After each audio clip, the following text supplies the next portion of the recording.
Suite à la tuerie de Strasbourg, une odieuse rumeur s'est propagée, dénonçant une supposée conspiration de la présidence afin de détourner l'opinion publique des revendications des Gilets jaunes.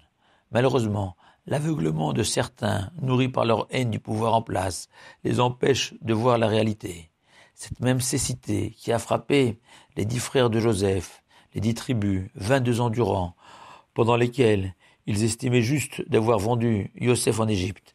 Et voilà que dans notre paracha de Vaïgash, il a suffi que Yosef, devenu vice-roi d'Égypte, se révèle à eux, pour que soudain le voile opaque du mensonge se déchire et laisse apparaître la véritable grandeur de Joseph et leur dramatique horreur de jugement. L'effroi les a alors saisis, les laissant pétrifiés devant lui. Et le Talmud et le Midrash se projettent sur l'avenir en raisonnant ainsi. Malheur à nous lors du jour du jugement final, malheur à nous lors de ce jour de réprimande divine, si déjà devant le reproche de Joseph, leur plus jeune frère, les tribus sont restées sans réponse, à plus forte raison devant le roi des rois. Et nos sages s'étonnent de cet enseignement, car a priori, Yosef ne leur a rien reproché. Il s'est contenté de se faire connaître de ses frères. Et Rabbi Chaim Shmulevitz explique que la notion de tochacha, de reproche, n'est pas une suite de réprimandes. Pourquoi tu as fait ceci? Tu aurais dû agir différemment. Non, l'essence de la tochacha consiste, selon la Torah, à permettre à l'autre de comprendre son erreur et d'accéder à la vérité. Depuis leur enfance, les tribus s'étaient habituées à percevoir Joseph comme un mégalomane, un redoutable prétentieux dont il fallait se débarrasser. Et voilà qu'en proclamant « Je suis Yosef », ayant conservé mon intégrité morale et spirituelle, tout en étant devenu vice-roi d'Égypte, leurs yeux se sont soudain ouverts.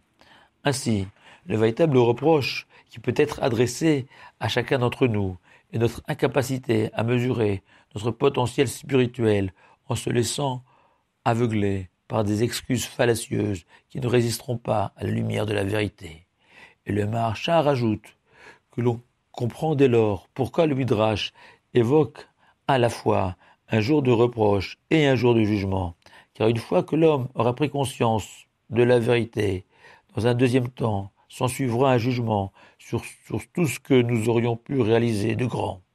Et c'est ce que le roi David décrit dans son psaume 51, « Ochicha ve'echa leinecha » Je te réprimanderai, puis je ferai les comptes devant toi. Et c'est ainsi que l'on peut expliquer la surprenante question de Yosef à ses frères, immédiatement après avoir dit « Je suis Yosef, est-ce que mon père est encore vivant ?»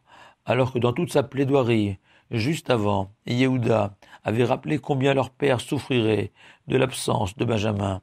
En fait, Yosef a accusé ses frères, comme conséquence de leur haine, d'avoir aussi plongé leur père dans la pire des peines, celle d'avoir perdu un enfant, au lieu de lui permettre de vivre une vieillesse sereine, entourée de ses descendants. À chaque instant, on se doit de juger à l'aune de la vérité notre comportement et se méfier des conspirations de l'instinct du mal, du Yetzer Hara. Comme l'écrivait Georges Bernanos, on ne comprend rien à la civilisation moderne si l'on n'admet pas d'abord qu'elle est une conspiration universelle contre toute espèce de vie intérieure. Shabbat shalom à vous tous.